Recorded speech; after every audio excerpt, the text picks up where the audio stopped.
నిన్నటి రోజున ఐఏఎస్ అధికారి ధనంజయ రెడ్డి గారిని, అలానే ఆ, గత ప్రభుత్వంలో ముఖ్యమంత్రి గారికి ఓఎస్డీగా పనిచేసినటువంటి కృష్ణమోహన్ రెడ్డి గారిని, వీరిద్దరిని కూడా అరెస్ట్ చేసి ఈ రోజున రిమాండ్కి పంపించడం అన్నది అత్యంత దురదృష్టకరమైనటువంటి విషయం. ఎందుకంటే కూటమి ప్రభుత్వం అధికారంలోకి వచ్చేటప్పుడు అనేకమైనటువంటి హామీలు ఇచ్చింది, ప్రజల్ని మభ్యపెట్టింది, ప్రజల్ని మోసం చేసింది. ఈరోజు తీరా అధికారంలోకి వచ్చిన తర్వాత ఆ హామీల గురించి అసలు ఊసే ఉండట్లా.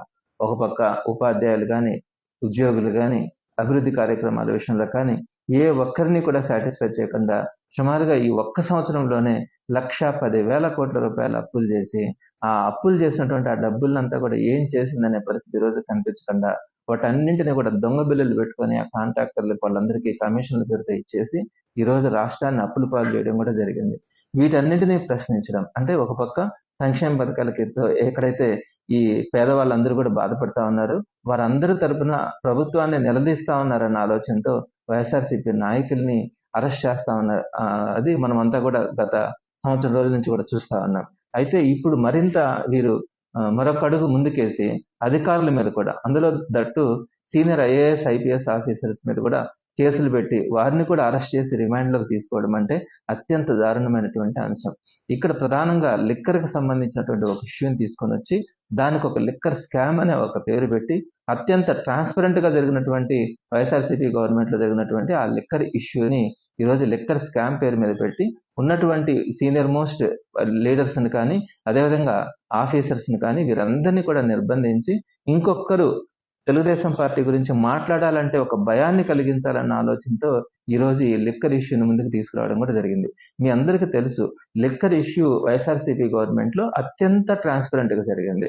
అంటే గవర్నమెంట్ షాప్స్ ని పెట్టిన దానివల్ల అంతకుముందు వీధిలో కూడా బెల్ట్ షాప్స్ కనిపించేటివి, ప్రతి షాప్ లో కూడా పర్మిట్ రూమ్లు కనిపించేటివి, అంటే అక్కడే తాగిచ్చేవాళ్ళు.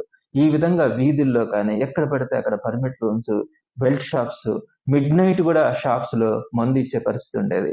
ఎక్కడైనా షాప్ దగ్గరికి వెళ్ళి ఒక నాక్ గనక తలుపు తడితే వెంటనే కావాల్సినటువంటి మందుని బయట ఇచ్చే పరిస్థితి ఆ రోజు మనకు కనిపిస్తా ఉందండి.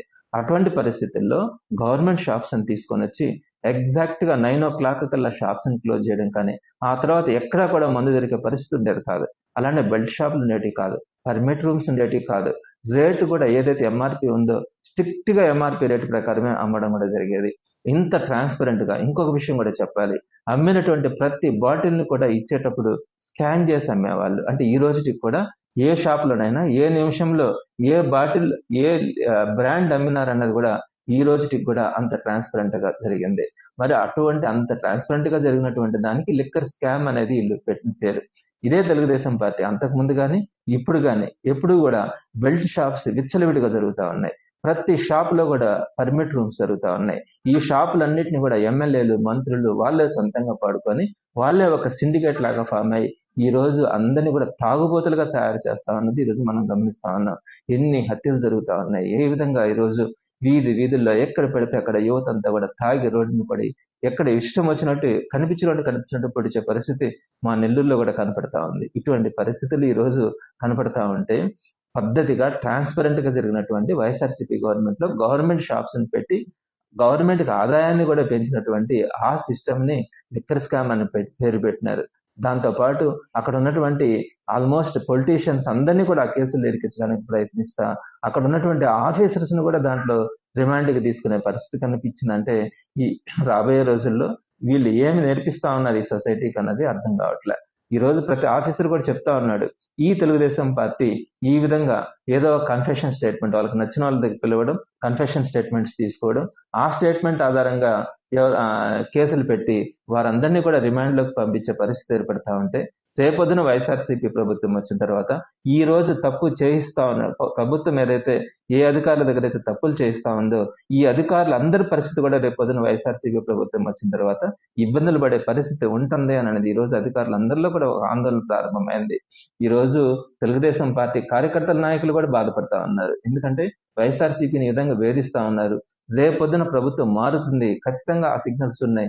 మరి అలాంటప్పుడు తెలుగుదేశం పార్టీ కార్యకర్తల నాయకులు చేస్తున్నటువంటి ఈ తప్పులు కానీ ఇవన్నిటి కూడా ఈ పాపాలన్నీ రేపు మొయ్యాల్సి వస్తుందని చెప్పి ఈ రోజు వాళ్ళలో కూడా ఒక భయం అన్నది ఉంది. కాబట్టి తెలుగుదేశం పార్టీ అధిష్టానం కూడా ఆలోచించాలా, మరి ఇంత విచ్చలవిడితనం పనికిరాదు. ఎప్పుడు కూడా ప్రభుత్వాన్ని ప్రశ్నిస్తా ఉన్నారు. ప్రజల పక్షాన పోరాడుతా ఉన్నటువంటి వైఎస్ఆర్సీపీని ఈ విధంగా నిర్బంధించాలని, ఆ రోజు పనిచేసినటువంటి అధికారులు అందరినీ కూడా నిర్బంధించాలని ఆలోచనతో ముందుకెళ్తే దీన్ని ప్రజాస్వామ్యం మనము నియంతృత్వము. ఈ నియంతృత్వం జరిగినప్పుడు ప్రజల్లో ఒక తిరుగుబాటు వస్తుంది. ఆ తిరుగుబాటు వచ్చినప్పుడు పెద్ద పెద్ద ప్రభుత్వాలు కూడా కూలిపోతాయి.